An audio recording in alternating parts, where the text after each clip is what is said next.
غیبیہ کے بارے میں خبریں دینا اور آپ ان کا پیشین گوئیاں فرمانا اور آپ کی دی ہوئی خبروں کا سچا ثابت ہونا اور آپ کی خبریں سن کر کتنے لوگوں کا یہ ذہن بن جانا کہ آپ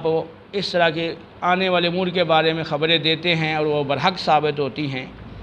یہ ساری چیزیں بتا رہی ہیں کہ آپ کو علم غیب دیا گیا ہے۔ کچھ لوگ کہتے ہیں نہیں جی جب اللہ نے آپ کو بتا دیا تو وہ غیب نہ رہا۔ اچھا، بتا دینے کے بعد اگر غیب نہیں رہا تو پہلی بات یہ ہے کہ غیب کا مطلب کیا ہے کہ آپ اپنی عقل کے ذریعے، بداہت عقل کے ذریعے اور حواس کے ذریعے کسی چیز کو نہ جان سکیں۔ تو اب جو اللہ تعالیٰ کا علم ہے ہم اپنے حواس سے اور اپنے عقل سے نہیں جان سکتے، اللہ عطا کرتا ہے تو پھر جانتے ہیں۔